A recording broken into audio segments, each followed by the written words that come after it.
Hello, welcome to Alyssa Jean's Marvel Phase 4 reviews, and in this video I will be talking about the Falcon and the Winter Soldier. And don't ask me why I'm dressed in all purple for this review. It was just a purpley kind of day. I don't know what else to tell you. Like, purple really doesn't have anything to do with Falcon and the Winter Soldier, except maybe that was the color my face turned after I watched this. Does that make any sense? Probably not.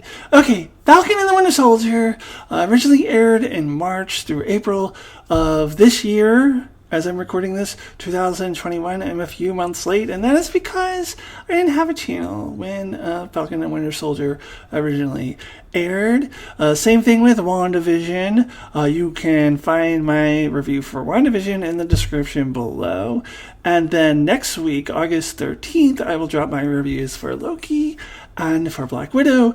So then I will be all caught up on all the Phase 4 projects that I was not able to cover due to being kind of in between YouTube channels.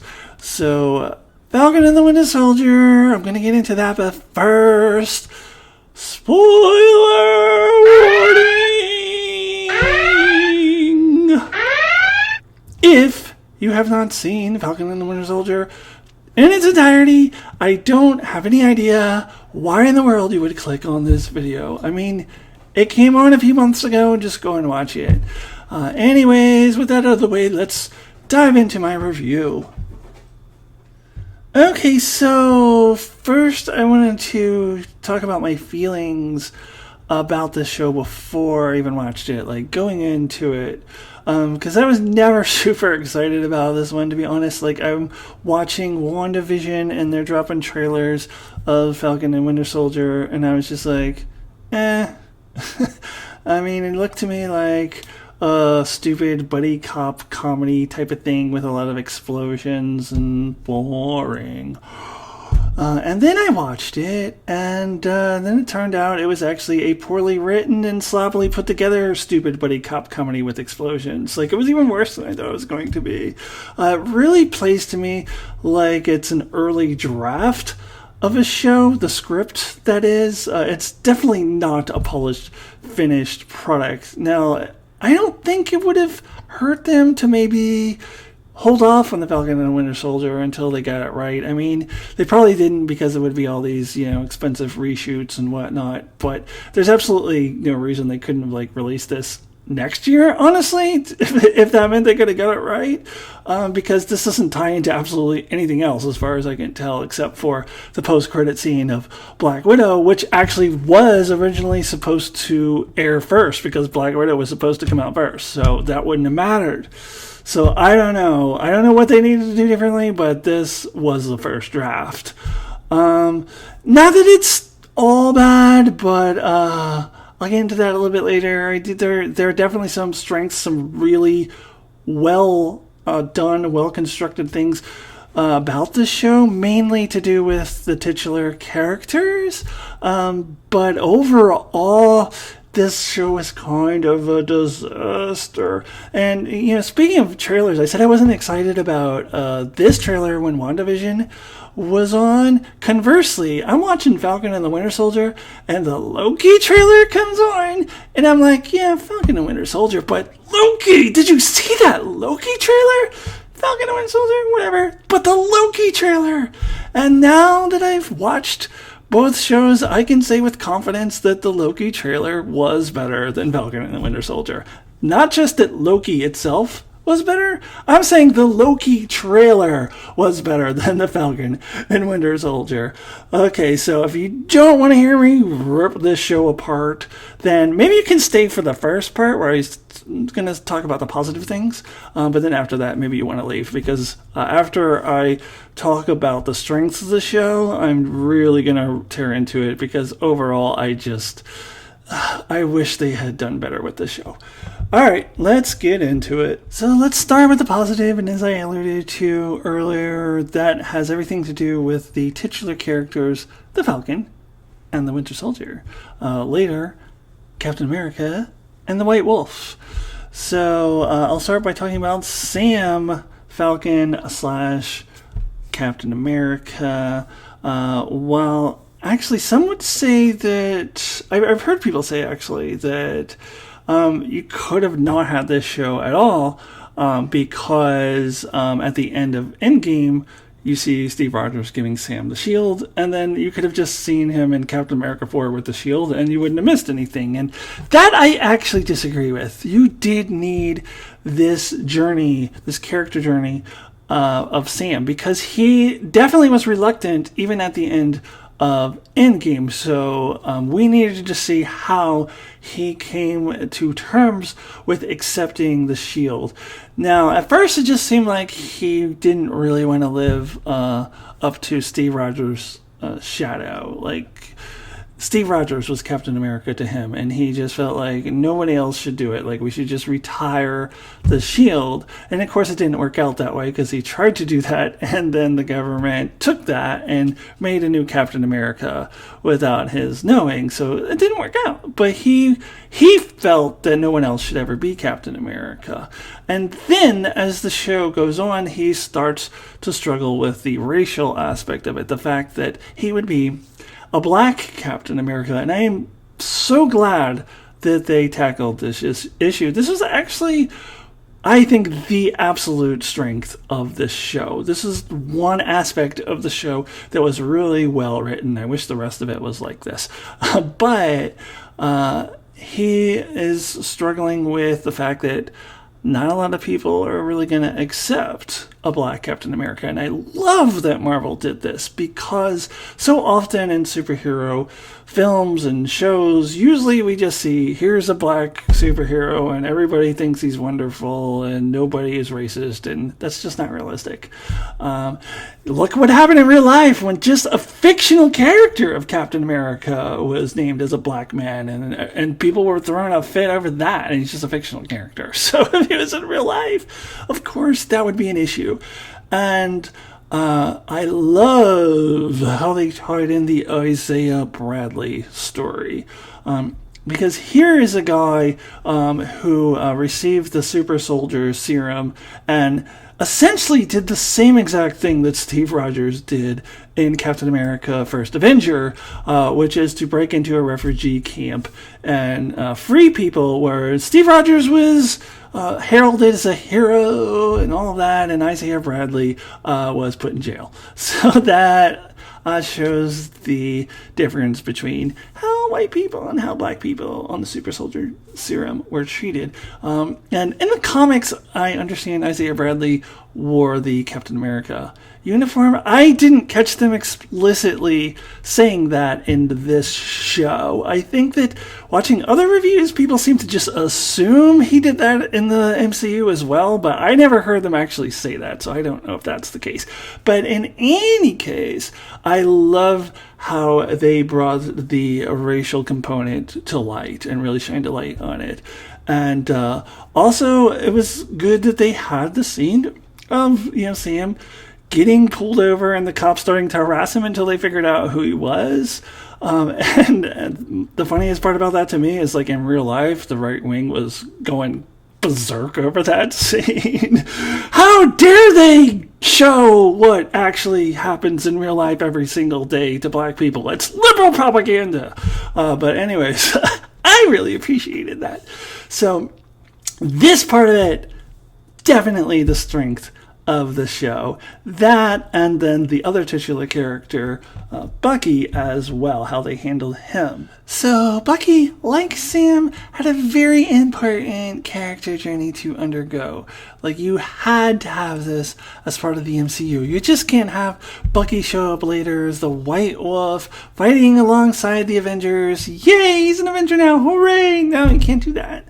Because he had trauma that he had to deal with. He was forced for years to murder people, and that is not who he is at all. So there's that trauma that he really had to work through, and I actually really loved how they did this. It felt organic, it was realistic, and it had a very positive conclusion at the end. And partially he does it with the help of Sam. Though the buddy comedy stuff didn't really work for me, this aspect of the relationship really did work for me, how Sam was able to help guide Bucky through it. But he also had to do a lot of the work on his own, and it was really well done. So I don't want to get into too many details on that because I got a lot of other stuff to talk about. Let's turn to one more somewhat positive thing, not super positive, but not negative, and that's Zemo. I actually enjoyed what they did with this character, even though they completely changed it from Civil War. I didn't really like what they did with him in Civil War, so I was totally okay with it. Plus, we got Zemo's dance moves. I got nothing on Zemo. Zemo's way better than me. Anyway, let's move on. Alright. Deep breaths. Deep breaths. Now we get into what I really did not like about this show, which is a lot. And actually, mainly it has to do with the villains of the show. There are several villains or anti-heroes, and none of them were handled very well at all. So I'll start with the main villain, and that is, of course, Carly Morgenthau and the Flag Smashers. So, oh my gosh. So there's two aspects of Carly Morgenthau that I want to talk about. There's plot and her character. Both were a complete and utter disaster. So first, her plot, her story. So what the hell's going on here? Like, what is the Flag Smashers' objective? What is their plan? What are they actually trying to accomplish? They seem to just be sort of meandering from episode to episode, wandering about, blowing up shit, killing people, innocent people, and then acting all self-righteous before eventually stumbling and bumbling into this plot in the finale where they apparently have suddenly decided they're going to attack a GRC conference and take them hostage or something, I guess. But for what reason? Unclear. I mean, it was a mess. It was just totally a mess. Now, there were rumors that there was supposed to have originally been a virus plot that they decided to not do because of COVID. Now, one of the writers and directors or somebody, I forget who it was now, had actually, I think it was one of the writers, denied that. No, that didn't happen. But I don't know. There clearly was something. If it wasn't a virus plot, there was something else going on here, because this plot, more than anything else, as what I really mean when I say that this show played like a first draft. I mean, this played like an early draft. This was disastrous. Now, in terms of her character, I think they really wanted her to be sympathetic. But was she? I mean, the show kept telling us that she was sympathetic, but I don't really think they did a very good job of showing us that we were supposed to have sympathy for her, because she would just blow up a whole warehouse full of 100 innocent people and be like, oh well, too bad for them, and have no remorse whatsoever. And then at the end, she's just killing, hostages right and left. She doesn't give a shit. Like, really? I'm supposed to have sympathy for this monster? Why? And why does Sam have so much sympathy for her? I mean, I get that her cause is a good cause. It really is in defense of innocent people. But then when you go around and kill other innocent people, it doesn't really make it that great. So I think Sam's trust in her is sorely misplaced. It actually makes me think a little less of Sam. I had such positive things to say about him earlier. But I don't get why he had so much empathy and sympathy toward her when she did not deserve it at all. And I think it was the show's way of trying to tell us that we're supposed to be sympathetic for her. But what they showed us contradicted that. And Sam, at the end, he's like telling that senator, and I'll get more into that interaction a little bit later, because I have a lot of issues with that. But just focusing on what he was talking about with Carly, where he's telling that senator, don't call them a terrorist. And I'm going to now give a big shout out to the pitch meeting videos. If you're not familiar with the pitch meetings on Screen Rant, you are missing out. But in the pitch meeting video, they had a great line about this. When Sam is telling the senator not to call her a terrorist, the response there is, well, she literally used violence and intimidation against civilians in pursuit of political aims, which is kind of the definition of terrorism. I know! That is the definition of terrorism. Yeah, I mean, she started off from a place of a noble cause, but she went way beyond the line where we should not have any sympathy for this monster. I'm sorry. It's just very, very poorly done, all of it. Okay, now let's get into what I like to call the Sharon Carter fiasco. This was a complete disaster. This whole storyline. They have totally ruined this character now. So, the opposite of what I said earlier about Sam and Bucky and how they had really well developed, really well written character journeys, this one was not. So, she got butthurt because Steve Rogers didn't come and help her like she helped the other Avengers. So in response to that, she starts this whole big elaborate underground crime syndicate in a foreign country and becomes an evil mastermind. What? What? And don't forget that she was on the screen in Endgame when they were looking at, or not screen, but she was like projected in the air or something like. I forget. I think they were looking at projections. I don't remember exactly. Anyways, in Endgame, they made it clear that she blipped. She was gone for 5 years. Now you could probably say, oh well, she faked it or whatever, but they didn't say that. So that is just in your head if you're saying that. That is not on the screen because they never said that. So that's just speculation right now. So what I have to go on is what I've seen on screen. And what I see on screen is that this is a character who had about 2 years after Captain America Civil War to get mad about this and then blipped and then had, I think, about 9 months after that to a year. So about a total of 3 years to establish this really elaborate crime syndicate in Madripoor. How in the hell did she manage to do that? Now, one explanation could be, well, she was always evil, all the way back since her first appearance in Winter Soldier. But really, so she was working for S.H.I.E.L.D. and also running this secret crime syndicate, and I would find that to be a really bad retcon if they do try to say that. So I'm not buying that. I am not buying it. It makes absolutely no sense. Like, they just wanted to have a villain. So, hey, let's make Sharon Carter a villain, even though it makes no sense whatsoever. And not just any villain, but the most cartoonish of mustache-twirly villains you could possibly imagine. All right, now let's get into our anti-hero, John Walker, Captain America, U.S. Agent. He has many names.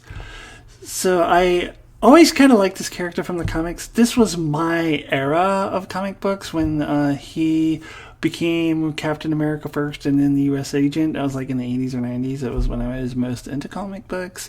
And I actually really like what they did with this character to start. They made him more sympathetic than I thought they would. They actually made it across like he's a well-meaning, well-intentioned good guy. And what they set him up for was a character journey of devolving into madness, which would be amplified by the super soldier serum, and then by the end he would have just completely lost it. Now, we did get that in episode 4, where he just brutally murders a guy in cold blood in front of a lot of people, and gets blood all over the shield and all of that stuff. And then at the end of episode 5, you have the post-credit scene of him making the shield, going da da da da da da da da. He's like making the shield, and he's got the blowtorch. He's got the mask gun, and like they're really, really building it up. Oh, he's gonna come back with the shield, and he's gonna do crazy stuff because he's evil now, and all this stuff. So then he comes back in episode 6. The shield gets destroyed immediately. So that whole like post-credit scene where they're really building up him making the shield was pointless because the shield gets crushed like a paper cup immediately. And then he ends up helping out Sam and Bucky, and they're like, hey, guy who brutally murdered this guy in cold blood and is wearing a uniform you're not supposed to be wearing. Hey, thanks for helping out, buddy. Like, I watched that episode and I was just like, what? What just happened? And actually I feel that way about the entire episode. I think that's where I'm going to go next. I think I've said all I need to say about John Walker. Let's get into that final episode because it was a cluster. So that finale. Now, while I will say it was very cool to see Sam in the new Captain America uniform, and I love that it was created by the Wakandans. I think that's amazing. So it's got vibranium and all that stuff. That's wonderful. I love that aspect of it. The rest of the finale was a mess. I've already kind of talked about like the whole plot with the Flag Smashers, like trying to take over the GRC, take them hostage or whatever. That plot was dumb. And then we get the big reveal that Sharon Carter is the power broker. I actually didn't think she was the power broker because it was so obvious that I assumed it had to be a misdirect because they couldn't possibly be that bad where they would actually make her the power broker. Never mind all the stuff I said earlier about how it completely drastically changes her character, that it's not realistic at all for her to have started this underground crime syndicate in 3 years. So since it made no sense, I assumed, well, she couldn't be the power broker because the show couldn't possibly be that bad. Turns out the show really is just that bad. And then there is Sam's speech. Now, I alluded to this a little bit earlier when he's giving this speech to the senator. I found it to be very corny, honestly. Like, I expected an American flag to just drop behind him and for them to start playing dun dun dun dun dun dun dun dun. I don't know. It was I just don't get the whole like cheesy speech trope. I think that should be left in old school superhero films. And then the reaction by the people, I call it the Naked Gun effect. You remember in the first Naked Gun movie where Leslie Nielsen is at a baseball game and he is about to be killed by Priscilla Presley, who is brainwashed, and she's like, I must kill Frank Drebin. And then he gives her this really emotional speech, and it ends up being broadcast on the Jumbotron at the baseball game, and then everybody starts going, and, you know, like the dog is hugging the mailman and the sheik and the rabbi are hugging. And that is like what happened in this episode. The similar thing happened in the end of Star Trek Picard as well, where it just made no sense. How are these people just happen to be watching this speech? How is this broadcast? Who's got the microphones? Who's broadcasting it all across the world? Because that one dude, I forget his name, who is apparently going to be the new Falcon, that guy, he was in some other country really far away and he was watching it. Who's broadcasting this? It made no sense. The whole thing was just so corny. And I want to talk about how this senator reacted to Sam's speech. So he does a complete about face and decides to change his policy position. And I want to kind of paraphrase something that my brother said. So my brother Mark has his channel on Enchantment of Eternity. Like, we did a live discussion over on his channel about the Falcon and the Winter Soldier right after it aired its 6th episode. And he said, this isn't word for word, but I'm paraphrasing. He said something along the lines of, you know, the MCU has had wizards, they've had aliens, they've had monsters and superheroes with powers. But the way that the senator reacted to Sam's speech is the most unrealistic thing the MCU has ever done. And I said, exactly, I 1000% agree with that. Absolutely unrealistic. So just a little bit of a warning here. I'm going to get political. On my previous channel, when I was acting Tomko, I tried to temper my political views a little bit, but now, I'm trans, so I just assume people in the right wing hate me anyway, so I don't care. So I'm just going to tell it like I see it. And in real life, when a senator has a very firm policy position like that, it is because there is money behind it, I guarantee you. His corporate donors are telling him what to do. You don't just change your policy position if you're an American politician in today's society. You don't just change your policy position just because a black man in a Stars and Stripe uniform made a nice little speech. It doesn't happen. I literally think that in the real world, it is far more likely that there is some Doctor Strange-like wizard out there traversing the multiverse of madness than there is that an American politician will ever spurn their corporate donors and just suddenly turn their policy position just because a black man in a Captain America uniform gave a speech. Like, that is totally unrealistic. So I just had all kinds of problems with this episode, and I stayed up late. I had to work the next morning, but I stayed up to midnight to watch this, and I was just left that episode feeling I stayed up for this crap. This was garbage. It was total garbage. And it is unfortunate because this show had so much potential. Alright, now this is the part of the video where I give my rating out of 10. So 1 is the lowest possible score, 10 is the highest possible score, and out of 10, my rating for the Falcon and the Winter Soldier is a 5, right down the middle, and it is only this high because of the strength of Sam and Bucky's story and Zemo's dance moves. That's it. Otherwise, this would be a 1 or a 2. And actually, I think I've reduced this from when I did my live discussion with my brother a few months ago. I believe I said it was a 6. But the more I think on it, the more it sucks. So I've knocked it down to a 5. And that's probably where it'll stay. 5 is fair. 5, right down the middle.